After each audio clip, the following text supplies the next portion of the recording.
Good morning, everybody, and welcome to ADM Agriculture's latest grain market YouTube video.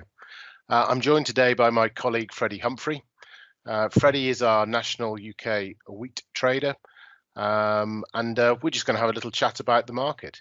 So, Freddie, it's been an interesting week, a bit of a retracement. What's gone on?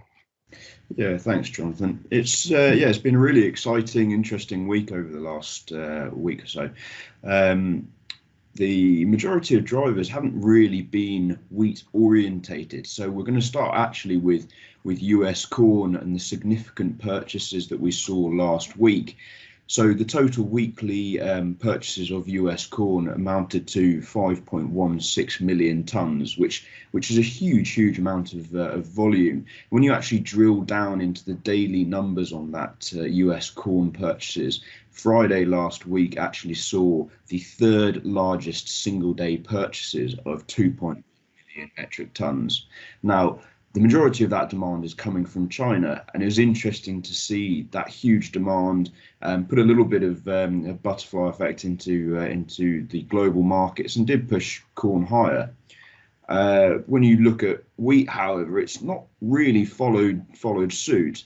So in terms of the fundamentals, we've got a little bit of dryness in Argentina, just to sort of keep a few eyes on it. But as I say, the market has retraced. So yeah, it's been a pretty exciting week from that side of things. Absolutely. And this, I guess, this retracement is really coming on the back of some concerns around the what the USDA may give us in next week's report. I noticed that the funds have got significant long positions in wheat and corn, and rightly so, given the bullish balance sheet. But I guess if the USDA don't reflect that in next week's numbers, we may see some further retracements with fund managers just booking some profit on what's been a really big rally. Yeah, the USDA always brings in a relative level of excitement. It's a key fundamental report that we see every month. And as you mentioned there, Jonathan, the fund long and how the USDA interacts with that will really be key to the sort of next week and the short term. It was quite interesting to see the gas tender on Monday evening actually see wheat values trade below replacement as some of those physical longs in the physical cash market just try and liquidate some of that length and take some of the risk off the board. So yeah, very interesting market in terms of both the fund long and also the physical length that we've seen. Yeah, it certainly has been, and whilst we've seen a meteoric rise in prices off the back of the tight S&Ds around the world, we're starting to see a bit of market psychology creep back in, and lengths being liquidated, and people take money off the table as we come out of 2020 and into the new year. A little bit of reassessment going on. Sure. I mean, looking forward into new crop, what reports are we seeing, and what are we hearing about new crop production and its potential across Europe? So we are still expecting a decent rebound year on year across Europe.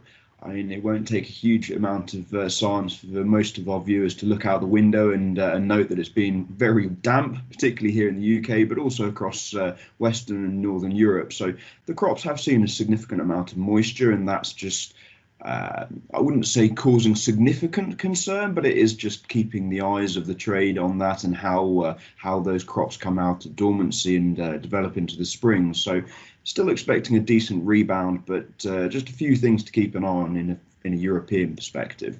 Yeah, absolutely. And I guess when you're looking at new crop prices at such significant discounts to the old crop, it does give some upward potential movement in those new crop prices if there's any crop issues. I Sure. suppose the other interesting piece as well from new crop is the rumors from Russia that they may extend their export tax program from the 1st of June as well. I mean, that could have a significant effect on new crop values and how new crop is priced. Yeah, I think when you look at prices of the global market, because Russia is such a significant player from a major exporting perspective, any geopolitical wobbles or issues that we see over there does have a direct influence on the global wheat market price. And I think that makes it particularly difficult because we're not really dealing in fundamental supply and demand, how much is growing, how much is being used. It's as I say, that geopolitical issue and domestic food inflation, Russia, which is driving that, which, as I say, from a fundamental perspective, makes it incredibly tricky. But something we do need to keep an eye on. And you know, as you say, Jonathan, expecting to see something in the not too distant future for the new crop. Yeah, for sure. So I think just to wrap up, I mean, we from a grower's perspective, on old crop, we've got some significant potential downward pressure if the USDA disappoints next week, with the old crop values pretty high at the moment. Whether any setback in prices will be short-lived or not, I guess it's a tough call. Simply because the S&Ds are still supportive. Looking forward to new crop, well, it's too early to say there's really any problems. But again, with value so much cheaper than the old crop, it's going to be important that the world delivers another good crop next year to start rebuilding stocks. So an interesting market ahead, I would say.